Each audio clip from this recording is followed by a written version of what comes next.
Social networking. There is so much out there, and some of it is fast, some of it's rapid. Sometimes the commentary that's been done over the years ends up being on the headlines of the paper because somebody said something that probably should not have been said once upon a time. It's social networking. It's all there. It's a great story. It's a good way to connect with customers, share company news. We're opening a new plant too. You tell them what that is. Promote goods and services. This one over here, our services will help you reduce your time in this area, and you too can spend more time in your personal life than work. Sounds good to me. You can exchange ideas going back and forth. Tapping into social media. 72% of American adults use some type of social media. Millennials are more inclined to do it than those older than them, and 93% of millennials have a smartphone. That's a huge amount, and you'll see Gen Z coming up, and even the generation after that. We'll see what happens now. Millennials are the largest generation in the workforce. Keep in mind, there's 4 different generations in the workforce right now. It's 35%. So you want to sit down and tap into the social media, especially when there's 85% of them that are on it on a regular basis. YouTube, 73% of all. That's the most. It's kind of funny for something that was casual. Now it's a giant business model with a multi-sided proposition. So it depends which way you want to use it with the multi-facing that it has. A brilliant business model. Facebook, 69%. Facebook has a reputation for being an older person's model. Instagram, 37%, Pinterest, 28%. I'm shocked. Pinterest is primarily a selling place, but people love it. Okay, but a lot of talk happens under. LinkedIn, 27%, Snapchat, X or Twitter, 22%, WhatsApp, 20%. That's an awful lot that's out there. And some people are on multiple ones. On this one over here, I'm on 2, 3, 4, 5 of them myself. So that being said, that's an awful lot, and I am probably pretty normal out there. You may have more than that. If you do, then you probably spend too much time in your cell phone, like I do as well. Most popular used by Fortune 500. Facebook, a lot of advertising happens out there. X, 96%.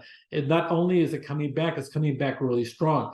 YouTube, 90%. Instagram, 73%. And because of the 14 to 26-year-old advertisers are starting to use a lot of TikTok. Enterprise social networking. It mirrors social media sites, but it's securely located behind the firewalls of the corporation. It's a way to work away from email and connect inside the organization. That's the idea of it. You don't want to have them outside always looking at that. You want to sometimes have some good internal communication happening as well. A lot of times combine different functions. You have this with X coming out now, project management, microblogging updates across the network. A lot of times you can use something like a Twitter to go out there and use that as a mini blog. So instead of having to write the blog, you just tweet every once in a while and life is good. Sometimes it's a good space to have collaboration. You have crowdsourcing on there. Sometimes you can see some of them evolving into some type of task management.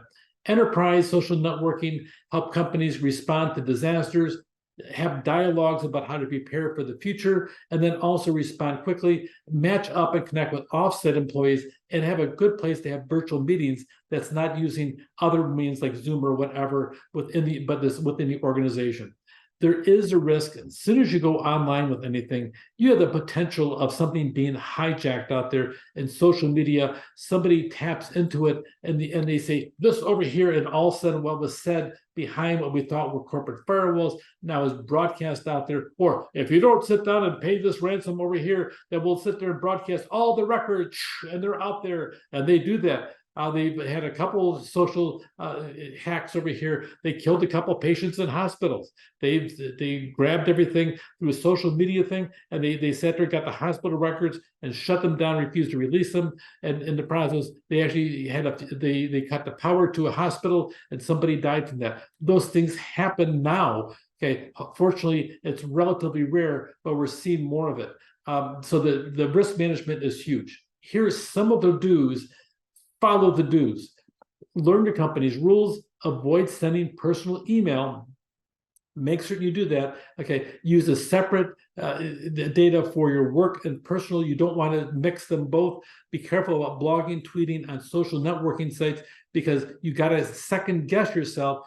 What would happen if So if you're looking for advancing yourself in the workplace, you want to make certain that you're not saying something that people will look and frown upon that may damage your long-term prospects working someplace else.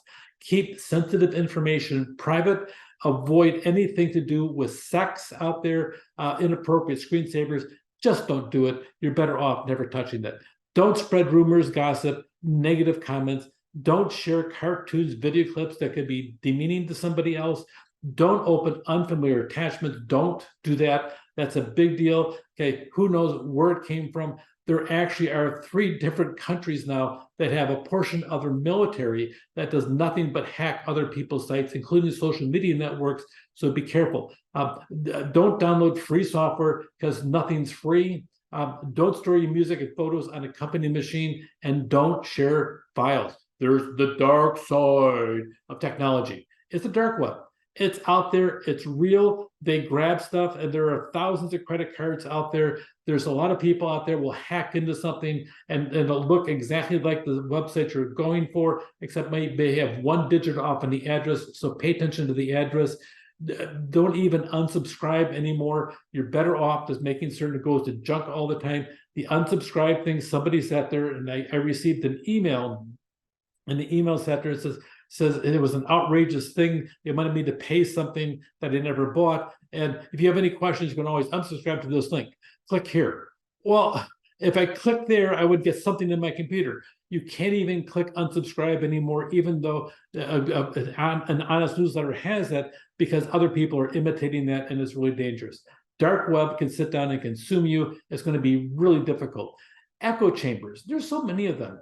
Echo chambers are where like-minded people get together and they pretend to have a conversation, except everybody agrees with everybody else. So it's not even interesting. So a lot of disinformation is very common, that people are out there lying continuously. They do it just to promote their own item or their own agenda, and their own agenda could be a fake news story to try to have conflict between more Americans, and we have enough conflict just between ourselves.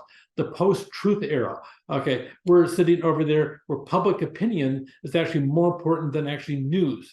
Almost very few news networks, they all have a political position, which I kind of thought news is supposed to be just a statement of what's happening, facts, but everybody's putting their own perspective on it. So a lot of times, sometimes you focus in on the deepfakes. AI is coming on really strong, and it's incredible how that can affect everything that we do. We're going to have people saying things they never said, and well, I saw the video, and you know darn well it didn't happen, except for the fact that somebody who's naive in the process might believe what was said out there. So be cautious about believing what you see anymore. If it's on the internet, it doesn't make it true. Trolls. Trolls are something that's ugly and evil. There's a lot of them out there. They'll fake an identity, provoke arguments just because. Doxing, a form of bullying, into scaring, angering, or shaming victims. You have all kinds of different aspects of it. It makes you wonder why we even have social networking, but we're still drawn to it because it's interesting. Cyberbullying. There's been numerous young people out there, and cyberbullying been damaged by somebody shaming them or attacking them inappropriately, even to the point of suicide. There's been a couple cases of that. It's awful. So cyberbullying can drive people to despair. Don't do it, obviously, but be careful when you see it. Call people out.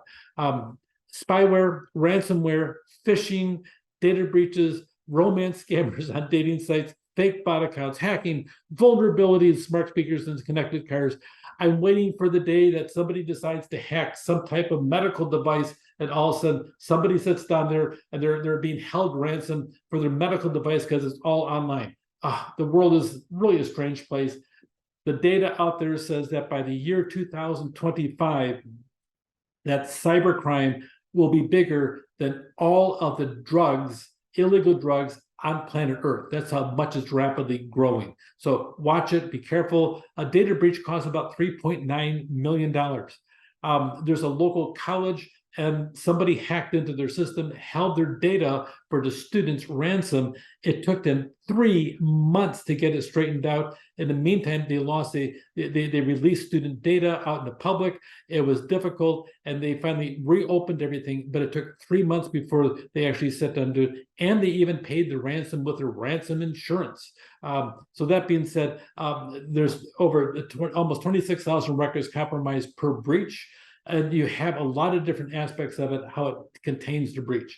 If your company has a breach, it will cost you time, energy, and credibility on top of money. So social networking is absolutely fun. A lot of times it consumes an awful lot of our time, and we all know probably too much time, but still we're drawn to it because it's interesting, holds attention, and you can use it to sit down there and further your corporate business or your personal business, depending upon which pathway that you're on.